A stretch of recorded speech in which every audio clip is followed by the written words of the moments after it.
अस्सलाम वालेकुम everyone, this is Miya Akbar. Hope so आप सब लोग ठीक होंगे और मेरी वीडियोस आपको पसंद आ रही होंगी। आज ही हम लोग कर रहे हैं CS 435 के लेक्चर्स, यानी कि फाइनल टर्म रिलेटेड आपके जितने लेक्चर्स हैं हम लोग उन पे बात करेंगे। ये आप लोग के लेसन नंबर 19 से स्टार्ट हो रहे हैं, ऑनवर्ड 45 तक हम लोग इन्हें कंप्लीट कर देंगे। इन वीडियोस में बेसिकली हम लोग पढ़ रहे होंगे जी आपके MCQs और शॉर्ट क्वेश्चंस, यानी कि आप लोगों के पेपर में जो MCQs आते हैं हम लोगों ने उन्हें अंडरलाइन किया, मैं उन्हें डिस्कस करूंगी। आपके शॉर्ट क्वेश्चंस जो बने उन्हें भी हम डिटेल्स में देखते जाएंगे। तो चलिए जी अपनी वीडियो करते हैं स्टार्ट। लेसन नंबर 19 है ट्रस्ट इश्यूज इन क्लाउड। अब हम क्लाउड सर्विस की जब बारे में बात कर रहे हैं ना, तो इसमें हम देखेंगे कि क्या क्या प्रॉब्लम्स आ रहे होते हैं, क्या क्या इश्यूज क्रिएट हो रहे होते हैं। तो फर्स्ट जो आपका MCQs है दैट इज द कॉन्फिडेंशियलिटी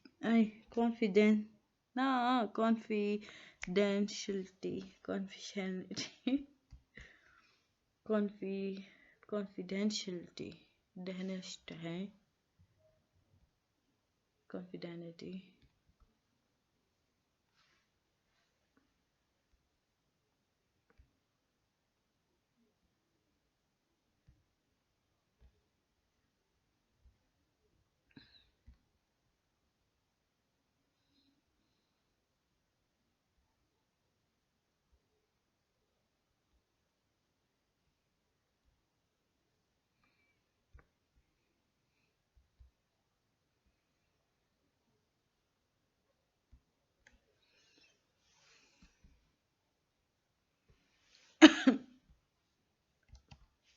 अस्सलाम वालेकुम everyone, this is Miya Akbar. Hope so आप सब लोग ठीक होंगे और मेरी वीडियोस आपको पसंद आ रही होंगी।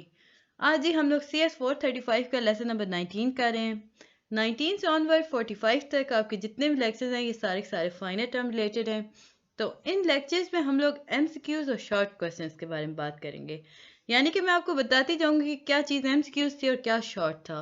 जो शॉर्ट क्वेश्चंस हैं हम उन्हें डिटेल में डिस्कस करते जाएंगे। मुझे उम्मीद है कि आप मेरी वीडियोस देखकर बहुत अच्छे तरीके से पेपर को अटेम्प्ट कर सकते हैं। तो चलिए जी अपनी वीडियो करते हैं स्टार्ट। लेसन नंबर 19 है ट्रस्ट इश्यूज इन क्लाउड, यानी कि क्लाउड सर्विस के अंदर आपके कितने ट्रस्ट इश्यूज हो रहे होते हैं, क्या प्रॉब्लम्स क्रिएट हो रही होती हैं, वो सारा हम लेसन नंबर 19 में देखते जाएंगे। सबसे पहले जो हमारे पास शॉर्ट क्वेश्चन आता है कि बताएं जी कौन से इश्यूज हैं जो क्लाउड कंप्यूटिंग के अकॉर्डिंग आ रहे होते हैं। तो सबसे पहले जो हमारे पास आता है लैक ऑफ यूजर कंट्रोल। पहला इशू जो हमारे पास क्रिएट हुआ, आप लिखेंगे जी यूजर कंट्रोल कम होता है, ट्रेनिंग और एक्सपर्टीज कोई नहीं हो रहे होते, यानी कि lack of training and expertise और possibility of secondary unauthorised use of consumer data, यानी कि डेटा लीक हो रहा होता है, लीगल कंप्लायंस हो रही होती है। इसके बाद ही हमारे पास आता है अभी हमने बताया था प्राइवेसी इशू। क्वेश्चन अगर आपके पास आता है जी discuss privacy issue of cloud computing. अब ये शॉर्ट में भी आ गया, लॉन्ग में भी आ गया। शॉर्ट में आया तो आप 3 लिख लें कि यूजर कंट्रोल की लैक होता है, ट्रेनिंग और एक्सपर्टीज की लैक होता है, और possibility of unauthorized use of consumer data. Security issue अगर अगर हम बात करते हैं सिक्योरिटी इशू की, क्वेश्चन आता है जी what is security issue of cloud computing. तो जब हम सिक्योरिटी के बारे में बात करेंगे तो हम लिखेंगे कि अनऑथराइज्ड एक्सेस। अब देखें ये अनऑथराइज्ड एक्सेस हमारे पास प्राइवेसी इशू में भी थी, सो इस काफ़ी इजी हो गया आपके लिए कि सिक्योरिटी में भी आप यही लिखेंगे। Lack of interpretability of security policies और अनसर्टेनिटी ऑफ डेटा डिलीशन, यानी कि यूं कहा गया कि इसमें कि आपके पास आपको पता नहीं होता कि आपके नेटवर्क को कौन कौन ऑथराइज कर रहा है, सॉरी असेस दे रहा है, यूज़ कर रहा है। आपको सिक्योरिटी पॉलिसीज़ के बारे में नहीं पता होता, आपको नहीं समझ आ रही होती डेटा कैसे ऐड हो रहा है कैसे डिलीट हो रहा है, यानी कि इसमें कंप्रोमाइज़ और होता है मैनेजमेंट कंसोल के अंदर, बैकअप वेनेबिलिटीज हो रही होती हैं। तो ये आप 4-5 याद रखें तो आप आसानी से इसे अटेम्प्ट कर सकते हैं। MCQs है जी हमारे पास the pay as you go and on demand provision of cloud resources may be subject to low level of trust. अगर आपके पास क्वेश्चन भी आता है ना कि जी आप बताएं क्या चीज़ है जो लो लेवल ऑफ ट्रस्ट पे आती है, तो आप लिखेंगे the pay as you go and on demand provision of cloud resources may be subject to low level of trust. अब जब हम बात करते हैं कंज्यूमर्स की, तो हम देखते हैं ये भी आपके एमसीक्यूज है कि कंज्यूमर जो हैं वो फील करते हैं, उन्हें मतलब महसूस हो रहा होता है कि क्लाउड पे जब वो आते हैं तो उन्हें महसूस होता है कि उनका कंट्रोल कम हो गया है थोड़ा सा। तो वो एक lack of control in shifting to cloud, consumer fees, और ये सारा कुछ आपका आ रहा होता है। एमसीक्यूज आपका आता है जी कंज्यूमर फीस और fill in the blank in shifting, fill in the blank. तो आप लिख सकते हैं कि lack of control in shifting to cloud, different concerns present होते हैं जी फॉरेन गवर्नमेंट के अकॉर्डिंग, मतलब कंज्यूमर से डेटा उसके जो क्लाउड पे मौजूद होता है ना, कभी कभी ऐसा होता है कि कुछ मतलब फॉरेन गवर्नमेंट जो होती हैं वो उन्हें असेस कर रही होती हैं। जैसे आप लोगों के हैकिंग हो रही होती है, वो क्लाउड पे काफ़ी इजीली हैकिंग हो सकती है। सो आपका सिक्योर, आपका यूँ समझ लें कि डेटा अगर क्लाउड पे मौजूद है तो वो कभी भी सिक्योर नहीं है। इसके बाद हम देखते हैं कि the consumer trust can be assured through the safeguarding of personal, confidential और सेंसिटिव डेटा। अगर कंज्यूमर का ट्रस्ट जीतना है क्लाउड ने, तो वो उसके लिए क्या करेगा? वो कंज्यूमर को बताएगा कि देखिए जी, आपका जो पर्सनल, कॉन्फिडेंशियल और सेंसिटिव डेटा है हम उसकी हिफाजत करेंगे, तभी जाके कंज्यूमर जो है वो उसे ओके करता है। अदरवाइज वो मतलब हैप्पी नहीं फील कर रहा होता क्लाउड को यूज़ करते हुए। तो ये था लेसन नंबर 19। हम बढ़ते हैं लेसन नंबर 20 के अंदर। अब हम इस लेसन के अंदर हम जब आ गए हैं ना, तो हम देखेंगे कि इसमें एमसीक्यूज क्या हैं और शॉर्ट क्या हैं। मुझे उम्मीद है कि आपको समझ आ रहा होगा। काइंडली मेरे चैनल को लाइक और सब्सक्राइब ज़रूर कर दीजिएगा। लेसन नंबर 20 के अंदर जब हम देखते हैं तो हमारे पास फर्स्ट ही एमसीक्यूज और शॉर्ट आ जाता है, यानी कि एक क्वेश्चन या यूँ समझ लें कि दो लाइंस हैं, ये आपके एमसीक्यूज में भी आ सकती हैं और शॉर्ट में भी आ सकती हैं। Virtual firewall to filter the traffic of isolated network to and from internet। कहा ये गया कि जो आइसोलेटेड नेटवर्क है ना, उसके अंदर अगर ट्रैफिक आ रही है तो उसे फिल्टर कैसे किया जा सकता है या किसकी मदद से किया जा सकता है। तो वो वर्चुअल फायरवॉल को यूज़ किया जाता है इस पर्पस के लिए। और जो वर्चुअल नेटवर्क है ना, उसके अंदर अगर हम देखें तो वो वर्चुअल नोड्स होते हैं और वर्चुअल लिंक होते हैं। याद रखें, वर्चुअल फायरवॉल जो होता है वो फिल्टर करता है ट्रैफिक को, यानी कि जब हम नेटवर्क के अंदर चेक कर रहे होते हैं ना कि कनेक्ट हो गया वो इंटरनेट के साथ, अब नेटवर्क रन कर रहा है, अब इसके अंदर ट्रैफिक सिग्नल्स की हो रही है, तो उसे कैसे फिल्टर किया जा सकता है? तो उसे हम वर्चुअल फायरवॉल के थ्रू कर सकते हैं। ऑन द अदर हैंड, जब वर्चुअल नेटवर्क की अगर हम बात करते हैं ना, तो वर्चुअल नेटवर्क के अंदर वर्चुअल नोड्स होते हैं और वर्चुअल लिंक पाए जाते हैं। इसके बाद ही हम देखते हैं कि depending upon the capacity a physical server में होस्ट मल्टीपल वर्चुअल सर्वर। याद रखें, फिजिकल जो सर्वर होता है वो ही होस्ट कर सकता है मल्टीपल वर्चुअल सर्वर्स को। अब जी हम आगे बढ़ते हैं। हम एमसीक्यूज रिलेटेड बात कर रहे थे, तो हम उसी के अकॉर्डिंग रहेंगे, साथ शॉर्ट क्वेश्चंस करते जा रहे हैं। एमसीक्यूज है जी आपका कि a template is a master copy of virtual server. अगर ये क्वेश्चन बनता है कि व्हाट इज टेम्पलेट, तो आप लिखेंगे कि टेम्पलेट जो है वो मास्टर कॉपी है वर्चुअल सर्वर की। इसके अंदर हमें पाया जाता है, या यूँ समझ लें कि इसके अंदर कॉन्फ़िगरेशन हो रही होती है, इंस्टॉल सॉफ्टवेयर होता है, any configured virtual devices and disk content, ये सारी चीज़ें इसमें मौजूद होती हैं। एब्रीवेशन हमारे पास आती हैं ज़्यादातर एमसीक्यूज के अंदर। VIM स्टैंड फॉर व्हाट, तो इसका होता है जी वर्चुअल इंफ्रास्ट्रक्चर मैनेजर। VIM क्या है? That is virtual infrastructure manager. Short question है जी हमारे पास, ये काफ़ी इंपॉर्टेंट थे तो इन्हें याद रखिएगा आप। ये बहुत ज़्यादा आपके पेपर्स में आए हैं। हम लोगों ने काफ़ी 10 ईयर्स पेपर पर रिसर्च की, सारी जो चीज़ें एमसीक्यूज में एक दफ़ा भी आई या बार बार भी आई, हमने उन्हें भी अंडरलाइन किया। जो एक दफ़ा आई हमने उससे भी किया, ताकि कोई ऐसी चीज़ जो रह ना जाए और आप आसानी से, मतलब आपको मुश्किल हो जाए पेपर अटैम्प्ट करने में। आप लोग इस वीडियो पे मतलब फोकस कीजिएगा। इसके बाद आपको किसी हेल्पिंग मटेरियल की ज़रूरत नहीं रहेगी। फाइज, फाइज क्या हैं? यूँ समझ लें कि हम लोग बात कर रहे हैं फाइल्स की, तो ये एक ऐसा एरिया है जिसमें यूँ समझ लें कि data grouped into file that are located in folder. File के अंदर क्या होता है, डेटा होता है। अब ये जो होता है ना, ये मौजूद होता है फोल्डर के अंदर। ब्लॉक, ब्लॉक क्या है? ब्लॉक जो है वो स्मॉलेस्ट यूनिट ऑफ डेटा हैं, जिसके अंदर यूँ समझ लें कि इंडिविजुअली एक्सेसिबल्स होते हैं। डेटा सेट, थर्ड फॉर्म हमारे पास आती है जी डेटा सेट। अब डेटा सेट क्या है? डेटाबेस के अंदर जब डेटा अरेंज हो जाता है ना, उसे हम डेटा सेट कहते हैं। फोल्डर के अंदर डेटा मौजूद है, फाइल्स की शक्ल में उसे कहा जाता है। ब्लॉक्स जो हैं वो स्मॉलेस्ट यूनिट हैं जी डेटा के। और डेटाबेस क्या है? अब जब डेटाबेस की अगर हम बात करते हैं तो इसमें डेटा अरेंज हो जाता है। फोर्थ हमारे पास आता है जी ऑब्जेक्ट। ऑब्जेक्ट क्या है? Data associated Meta data. अब जितने भी डेटा है, जितना भी मौजूद है उस फोल्डर के अंदर, उस सारे को हम ऑब्जेक्ट कहते हैं। Network storage interface. अब नेटवर्क स्टोरेज इंटरफेस के अंदर क्या होता है या वो किस मकसद के लिए इस्तेमाल होती है? तो ये फाइल्स और ब्लॉक स्टोरेज के काम आती है। याद रखिएगा, नेटवर्क स्टोरेज इंटरफेस फाइल्स और ब्लॉक स्टोरेज के काम आती है।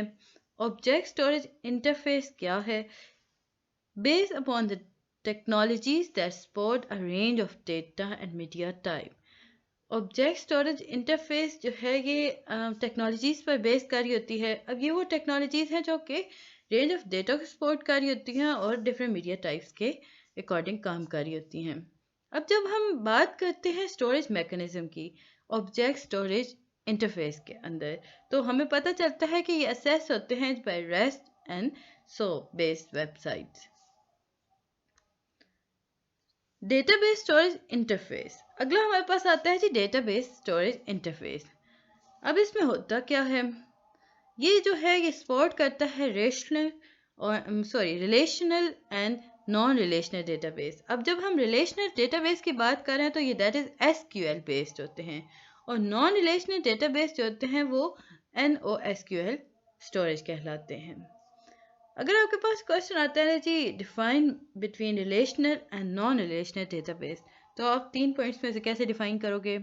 आप लिखोगे कि जो रिलेशनल डेटाबेस है ना, इसके अंदर हाई प्रोसेसिंग ओवरहेड होता है। ऑन द अदर हैंड अगर नॉन रिलेशनल की बात कर रहे हैं तो इसमें हाई डेटा रिडेंडेंसी होता है। The relational database have high processing overhead than non-relational database. अब जो non-relational database storage है इसके अंदर high data redundancy होता है और non-structured data होता है। मॉड्यूल नंबर है जी 98, क्लाउड यूजेज मॉनिटर। क्वेश्चन आता है कि what is cloud usage monitor? तो आप कहेंगे कि it is a software use to collect और process the data related to cloud based IT resources. अगर हम बात करते हैं सॉफ्टवेयर की जिसके अंदर मतलब यूँ समझने कि क्लाउड बेस्ड IT रिसोर्सेज मौजूद हैं। अब जो क्लाउड बेस्ड IT रिसोर्सेज हैं इनके अंदर डेटा है, और ये डेटा जो है ये कलेक्ट किया जाता है डिफरेंट यूँ समझ नेटवर्क से। अब ये सारी जो चीज़ें कलेक्ट हुई तो जो सॉफ्टवेयर आया उसने इस्तेमाल किया उस सारी चीज़ को, इस सारे प्रोसेस को कहते हैं क्लाउड यूजेज मॉनिटर। अगला जी मेरे पास क्वेश्चन आता है कि what are the type of cloud usage monitor? Simple types अगर आपके पास क्वेश्चन आता है ना तो आप लिखेंगे मॉनिटरिंग एजेंट। यहाँ पे हम MCQs कर लेते हैं। मॉनिटरिंग एजेंट जो है ये मुहैया करता है नेटवर्क ट्रैफिक और मैसेज को। याद रखिएगा, मॉनिटरिंग एजेंट मुहैया करता है नेटवर्क ट्रैफिक और मैसेज को। अगली टाइप है जी हमारे पास रिसोर्स एजेंट। अब जब हम रिसोर्स एजेंट लिखेंगे मॉनिटरिंग एजेंट की दो टाइप्स हमारे पास आ गई। अभी हम थर्ड टाइप की तरफ जाएंगे कि आपका शॉर्ट क्वेश्चन था पोलिंग एजेंट। फर्स्ट था जी आपके पास मॉनिटरिंग एजेंट, सेकंड था रिसोर्स एजेंट, थर्ड वन था पोलिंग एजेंट। ये हमारे पास टाइप थी।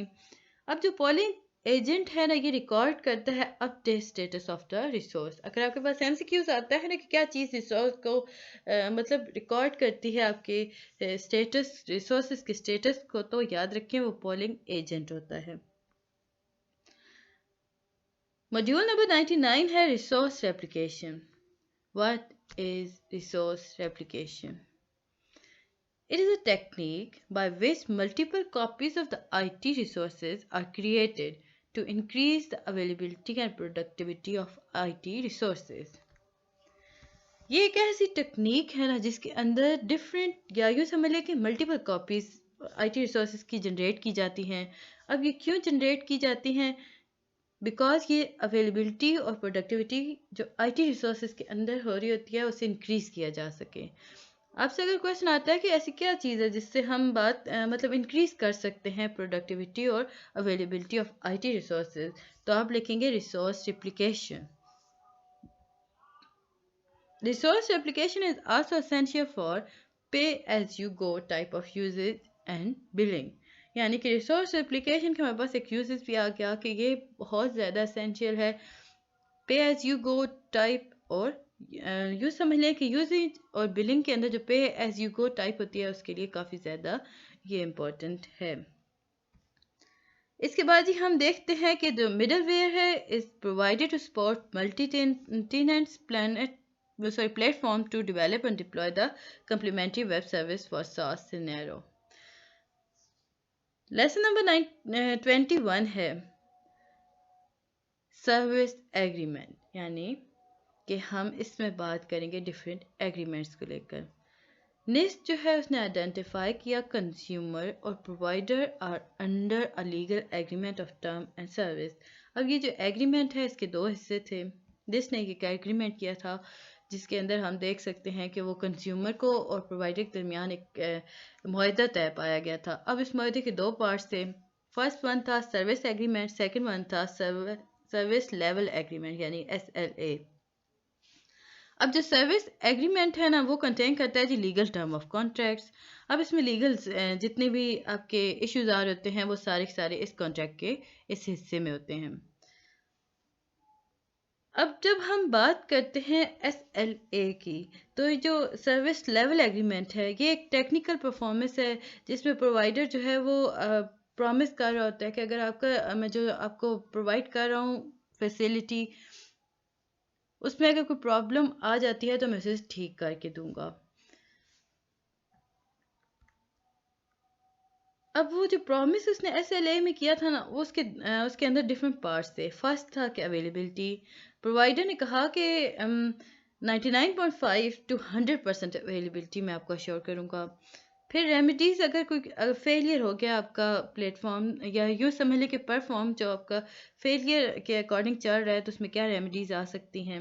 In case of violation of the promise of availability, अगर ऐसा होता है कि प्रोवाइडर था उसने प्रॉमिस किया कि मैं आपको 100% अवेलेबिलिटी दूंगा लेकिन उसने नहीं दी एक स्पेसिफिक टाइम पीरियड के अंदर, तो जो कंज्यूमर होता है उसे कंपनसेट कर दिया जाता है in term of service credit for future use of cloud service. अब जो रिफंड है ना वो कभी भी वापस नहीं किया जाता। मतलब यूँ कहा जाता है कि अगर आपको एक एप्लीकेशन है आप उसे रन कर रहे हो वो फेल हो गई, वो सही काम नहीं कर रही, तो क्लाउड क्या करेगा? क्लाउड आपको कंपनसेट कर देगा, आपको बता देगा कि ओके फाइन आप जब नेक्स्ट टाइम यूज़ करोगे हम आपको इतनी चीज़ें इसमें आपको फ्री ऑफर कर देंगे। अब जो कंज्यूमर होता है वो रिस्पॉन्सिबल होता है जी कि वो मॉनिटर कर सके availability of service and claim for. अब जब कंज्यूमर है ना वो खुद ही देखेगा कि आया ये जो सर्विस मुझे प्रोवाइड की गई है इसकी अवेलेबिलिटी ठीक है या नहीं। अगर नहीं है तो वो खुद जाके बताएगा क्लाउड को कि देखें जी ये इसने फुलफिल नहीं किया अपना प्रॉमिस, तो आप मेरी मदद करें, मेरी हेल्प करें। The provider usually take no responsibility for preserving the data in later case.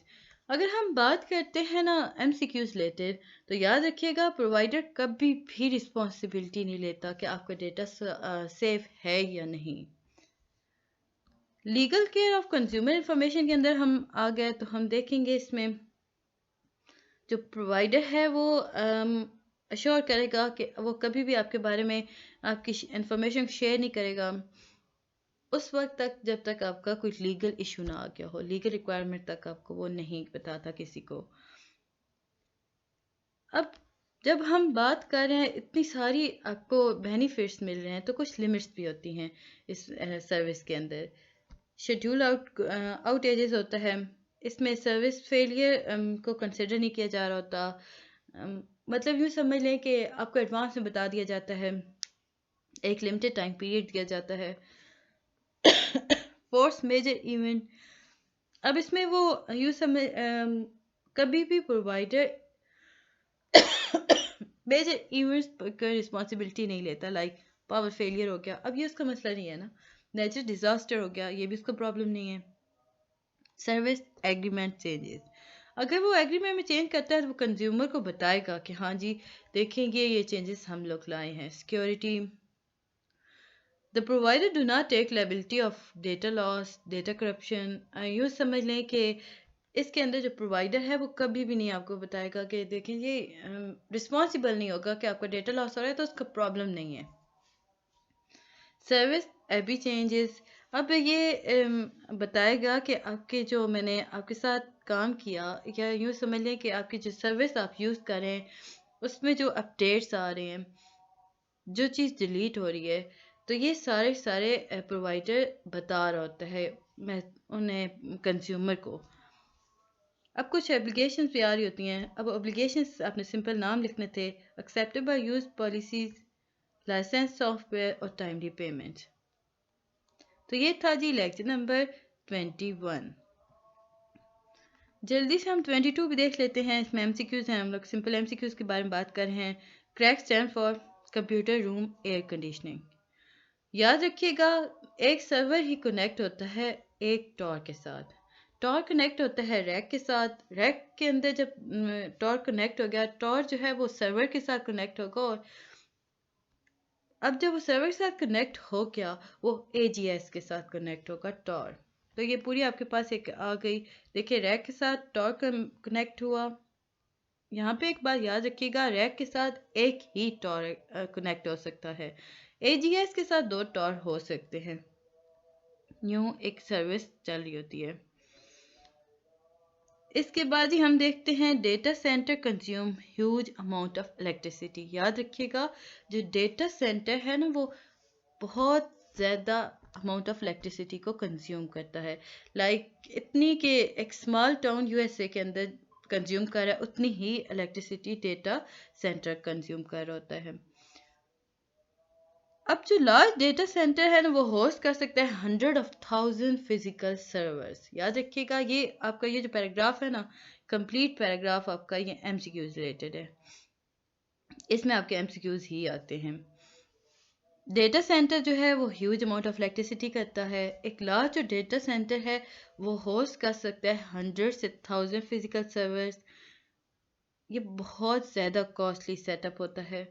यूँ समझ लें कि it is more costly to set up and run a small data center in terms of unit cost per server per MB of storage। तो ये काफ़ी महंगा होता है ये एक सेटअप। गूगल जो है वो 900,000 physical servers around the world in data centre. Google के पास डेटा सेंटर है ना उसके अंदर उसने 900,000 फिजिकल सर्वर्स अटैच कर रखे हैं।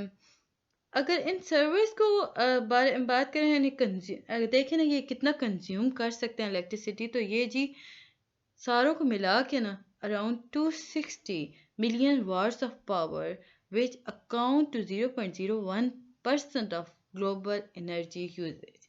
यानी कि 260 million watts of power use कर होता है ये 900,000 फिजिकल सर्वर।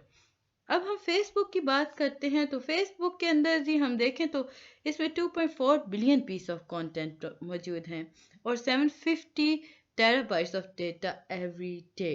यानी कि 2.5 बिलियन पीसेस ऑफ कंटेंट मौजूद होते हैं डेटा सर्वर के अंदर फेसबुक के अकॉर्डिंग अगर हम बात करें तो। सो ये 750 TB of data every day consume करता है। क्वेश्चन है जी what is data centre interconnection network. अगर हम नेटवर्क के बारे में बात कर रहे हैं, क्वेश्चन आपके पास आता है जी डेटा सेंटर इंटरकनेक्शन नेटवर्क है क्या। वो नेटवर्क जो डेटा सेंटर सर्वर्स के साथ अटैच होता है उसे हम कहते हैं डेटा सेंटर इंटरकनेक्शन नेटवर्क। इसके फीचर्स क्या होते हैं, इसके फीचर्स हैं low latency, high bandwidth, low cost और फॉल्ट टॉलरेंस। याद रखिएगा कुछ सर्वर्स को हम कह सकते हैं कि वो मास्टर्स हैं और बाकी जितने भी सर्वर्स होते हैं वो स्लेव्स कहलाते हैं। नेटवर्क एक्सपेंडेबिलिटी के अंदर अगर हम देखते हैं तो इसमें हम देखेंगे कि ये बैलेंस करता है लोड को और डेटा मूवमेंट को। इसमें कोई बॉटलनेक नहीं हो रही होती। डेटा से यूँ समझ लें कि ये एक्सपेंड करता है unit of data centre container which contain 100 of servers. याद रखिएगा ये 100 ऑफ सर्वर्स कंटेन कर होता है और इसकी building block like large data centre होती है। इसके बाद ही आपका एमसीक्यूज है। SGI Ice Cube container can house 46080 processing cores और 30 PB of storage per container। याद रखिएगा 46080 प्रोसेसिंग कोर्स हैं और 30 PB यूज़ कर रहा है जी ये इलेक्ट्रिसिटी को। मुझे उम्मीद है कि आपको लेसन समझ आ रहा होगा। ये आपके MCQs और शॉर्ट क्वेश्चन रिलेटेड चल रहा है। काइंडली मेरे चैनल को लाइक और सब्सक्राइब कर दीजिएगा। अगर कोई चीज़ समझ नहीं आती तो मुझसे पता कर लीजिएगा। मैं डिस्क्रिप्शन बॉक्स में आपको एक लिंक दूंगी, फेसबुक के ग्रुप का लिंक है, अगर आप चाहें तो उसे ज्वाइन कर लें। वहाँ पे आप आसानी से आपको जो चीज़ नहीं समझ आ रही होती किसी सब्जेक्ट VU रिलेटेड, किसी भी सब्जेक्ट रिलेटेड बात करनी है तो आप उस ग्रुप में आसानी से कर सकते हैं। वहाँ पे आपको एक अच्छे से आंसर्स मिल जाएंगे। Ensuring uninterrupt and high availability of a cloud service, ये इंश्योर करता है जी अनइंटरप्ट और high availability of cloud service को। इसके बाद जी हम बात करते हैं आखिरी MCQs लेसन नंबर 22 की। Implementation of green information technology uses to lower the amount of energy consumption. अगर ग्रीन इंफॉर्मेशन टेक्नोलॉजी को अगर हम ऐड करते हैं तो वो क्या करता है, वो लोअर कर देता है अमाउंट ऑफ एनर्जी कंजम्पशंस। तो ये था जी लेसन नंबर 22। मुझे उम्मीद है कि आपको समझ आया होगा और पसंद भी आया होगा। कहानी मेरे चैनल को लाइक और सब्सक्राइब जरूर कीजिएगा। मिलते हैं नेक्स्ट वीडियो में, तब तक के लिए अल्लाह हाफिज़।